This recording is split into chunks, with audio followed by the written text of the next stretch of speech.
Tout au long de ce module, nous allons apprendre à programmer en Python. Mais au fait, qu'est-ce que c'est que programmer? C'est l'objet de cette courte vidéo d'introduction sur la programmation Python. Programmer, c'est expliquer à l'ordinateur ce que nous, humains, on aimerait faire. Par exemple, j'aimerais faire calculer à mon ordinateur la moyenne entre mes deux notes de module où j'ai eu 11 et 17. Ce que je viens de dire, je l'ai exprimé en langage humain, en langage naturel. Alors comme ce que je viens de dire est trop complexe à comprendre pour mon ordinateur, il faut décomposer tout cela en une suite d'instructions simples. Cette suite d'instructions s'appelle un algorithme. Ainsi, l'algorithme associé à notre exemple serait petit 1, poser n1 valant 11, petit 2, poser n2 valant 17, petit 3, calculer la moyenne m comme étant n1 plus n2 divisé par 2, et petit 4, afficher m à l'écran.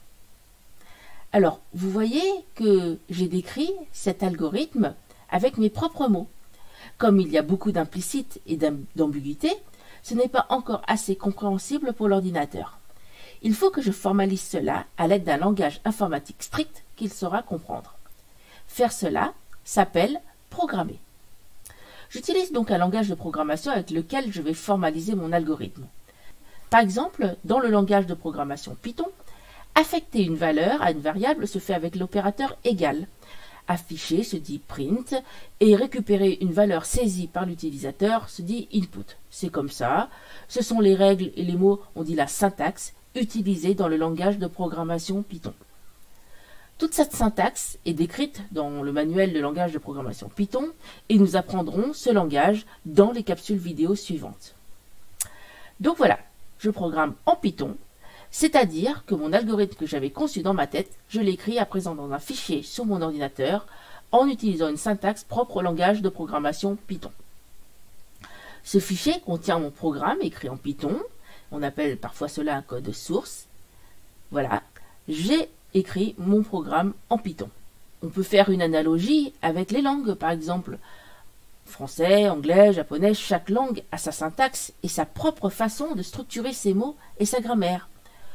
On peut ainsi dire la même chose avec des langages différents. Il existe en informatique plusieurs langages de programmation.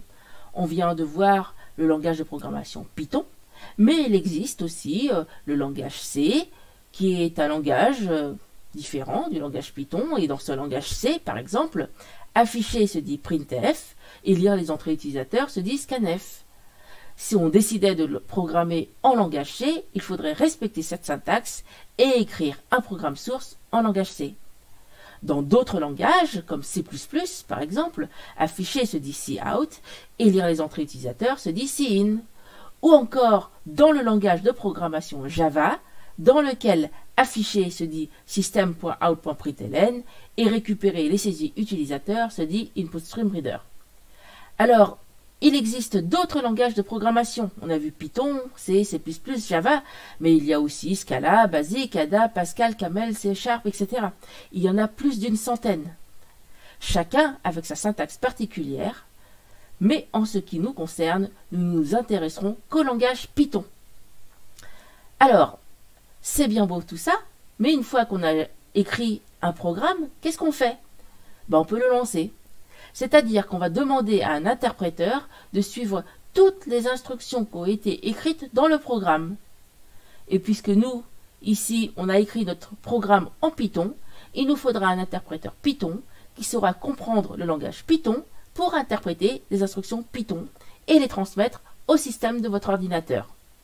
Alors, ces instructions pourront faire intervenir des calculs, par exemple le calcul de la moyenne, afficher des choses à l'écran, par exemple la moyenne calculée, mais on pourra aussi par la suite enrichir le programme en faisant des actions comme récupérer ce que l'utilisateur tape au clavier, lire des fichiers, jouer du son, etc. Et concrètement, comment on fait ça? C'est l'objet de la séquence suivante.